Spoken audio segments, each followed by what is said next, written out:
Assalamualaikum warahmatullahi wabarakatuh. Perkenalkan, nama saya Putri Maisru Ulfa dengan NIM 12030501300.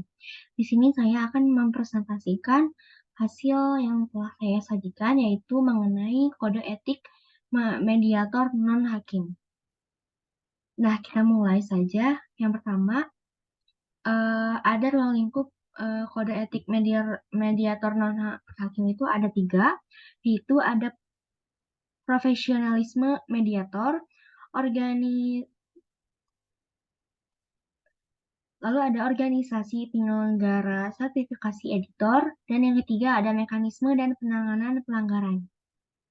Lanjut, di dalam profesionalisme mediator ini ada 3 dasar hukum mediator non-hakim, pengangkatan dan pemberhentian seorang mediator, dan juga ada tugas dan wewenang dari mediator. Yang pertama-tama, saya akan menjelaskan mengenai dasar hukum mediator non-hakim itu apa saja sih. Nah, yang pertama ini ada Peraturan Mahkamah Agung Nomor 1 Tahun 2016 tentang prosedur mediasi di pengadilan. Yang kedua, Undang-Undang Nomor 13 Tahun 2003 dan tentang ketenagakerjaan. Yang ketiga, Undang-Undang Nomor 2 Tahun 2004 tentang penyelesaian perselisihan hubungan industrial, pemberhentian mediator, serta tata kerja mediasi.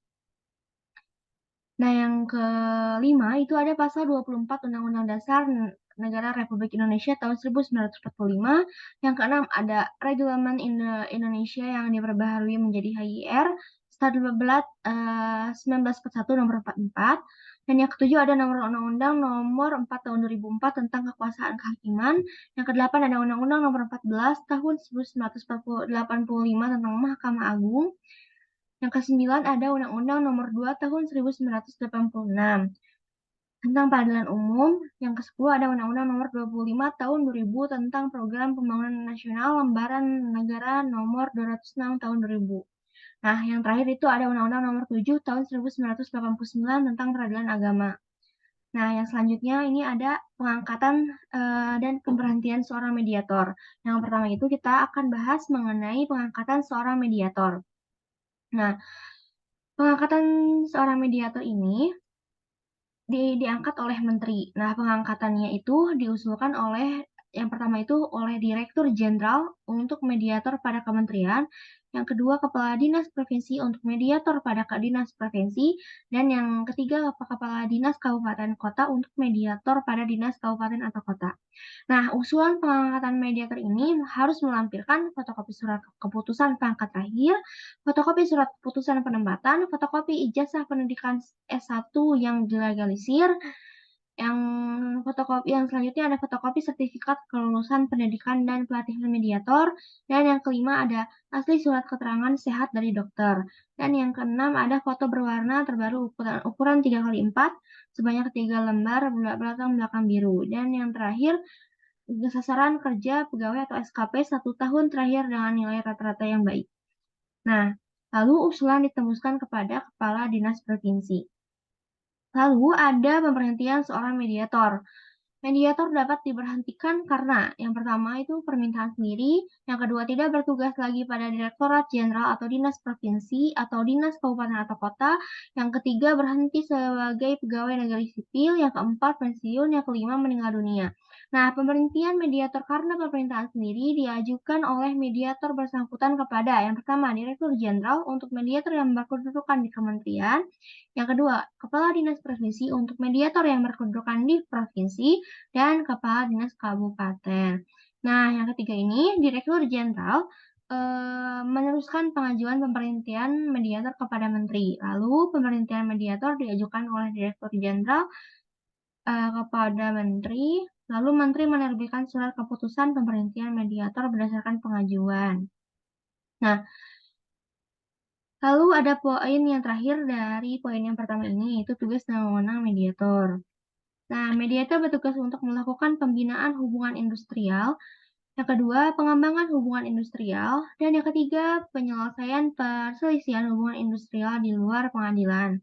Nah, mediator mempunyai kewenangan. Yang pertama ini meminta para pihak untuk memberikan keterangan secara lisan. dan tertulis, meminta dokumen dan surat-surat yang berkaitan dengan perselisihan para pihak, menghadiri saksi, meminta dokumen yang berkaitan, dan menolak kuasa para pihak yang berselisih apabila tidak memiliki surat kuasa khusus, dan menolak para pihak apabila indikasi menghambat proses mediasi. Nah, poin kedua ini ada organisasi penyelenggara sertifikasi editor. Yang pertama ini ada susunan organisasi penyelenggara mediator. Yang kedua, kedudukan tugas dan fungsi. Yang ketiga, wewenang. Nah, pertama ini ada susunan organisasi penyelenggara mediator. Nah, di dalam mensertifikasi mediator ini ada yang namanya tim akreditasi, di mana tim akreditasi ini dibentuk berdasarkan surat keputusan Ketua MA dan proses penerbitan akreditasi lembaga sertifikasi mediator dilaksanakan oleh tim akreditasi yang dibentuk oleh Ketua MA. Nah, Ketua tim akreditasi adalah Ketua Kamar Pembinaan MA, Wakil Ketua 1 dan Wakil Ketua 2 adalah Hakim Agung dari Kamar Perdata dan Kamar Agama.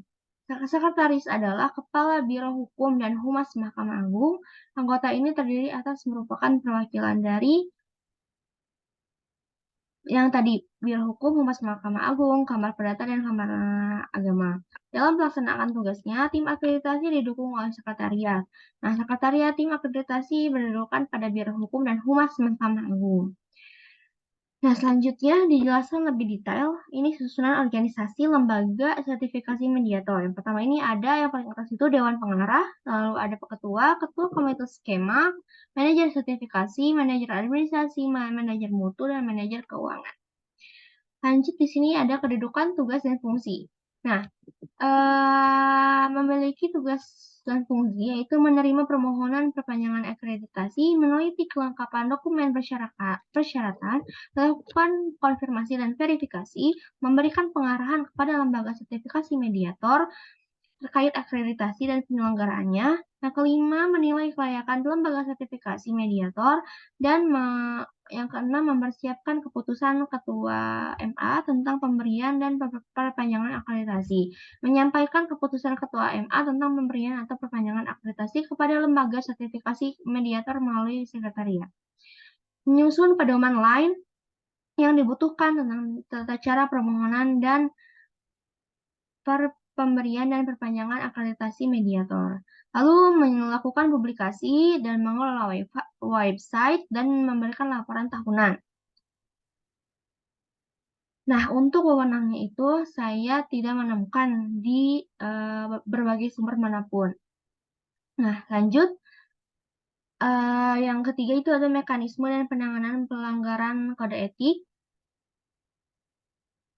Nah, yang pertama ini ada tata cara dan mekanisme, dan yang kedua ada tata tertib persidangan pelanggaran kode etik. Nah, tata cara dan mekanismenya itu bagaimana sih?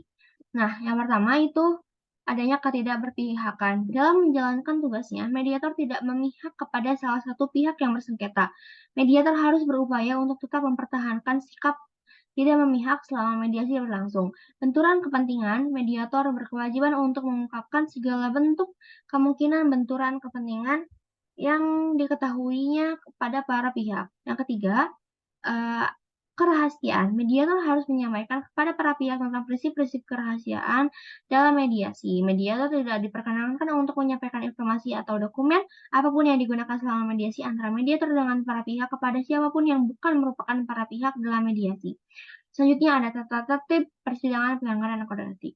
Yang pertama, mediator yang berprofesi sebagai advokat atau rekan pada sebuah kantor hukum yang sama dilarang menjadi kuasa hukum salah satu pihak yang bersengketa, baik dalam yang sedang ditangani selama proses mediasi maupun sesudah mediasi.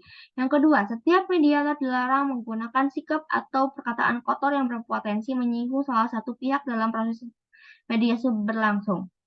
Yang ketiga, mediator dilarang melakukan pertemuan secara rahasia kepada salah satu pihak tanpa diberitahui terlebih dahulu kepada salah satu pihak yang lain bersengketa.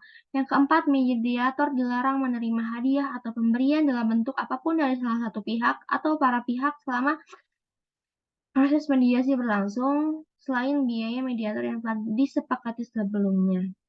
Terima kasih, mungkin cukup sekian yang dapat saya presentasikan. Semoga bermanfaat, kurang lebihnya mohon dimaafkan.